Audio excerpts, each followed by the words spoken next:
The first one is the power equipment maker BHEL, which is won a 1,000 crore order from Navali Lignite for a power turbine generator. Also, Sesa Sterlite will be in focus as the company is seeking the shareholders' nod to raise its borrowing limit to 60,000 crore rupees. Apart from that, Amtek India is one stock to keep on your radar as it has inked an agreement to buy a majority control through its subsidiaries in the German-based company Kueper Group, which has about 5 manufacturing facilities across Germany as well as Hungary, and it is engaged in the business of iron and aluminium casting. So the extent of stake that it will be acquiring is not known, but it has been clearly said by the management that it will be significant and a majority controlling stake. Lastly, some gems and jewelry stocks will also be on your radar as reports indicate that the gems and jewelry imports via the SEZs may be banned. That is because after successfully clamping down on the gold imports by the government in order to bring the CAD in control, the Commerce Ministry has uncovered a racket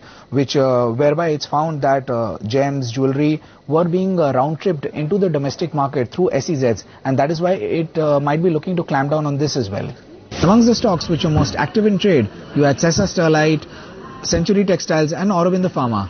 Sesa Sterlite dropped more than 2% to its one-week low, pulled down by average daily volumes of 55 lakh shares after the CBI registered a preliminary inquiry against the Vedanta Group chairman Anil Agarwal as well as unknown officials of Hindustan Zinc, Ministry of Divestment and Ministry of Mines with regards to the alleged irregularities that the stake made by the company in Hindustan Zinc, where it is alleged that the stake was bought at an undervalued price, which led to a loss to the state exchequer. And this is something which pulled away sheen from the stock, which has otherwise been a strong performer, and it turned out to be the top loser on the BSE Metal Index. On the other hand, you had Century Textiles, which surged more than 12% to the most in a year, continuing its rally for the third straight day. In fact, it's now trading at the highest level in the last 7 months, and it turned out to be the top gainer on the BSE Mid Cap Index, propelled by volumes which are the highest since March last year, where dealers are indicating a very strong buying coming in from HNIs.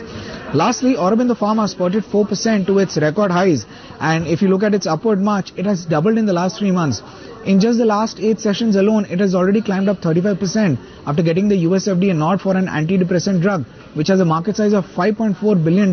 So this one was the top gainer on the BSE Healthcare Index, backed by 1 week high volumes.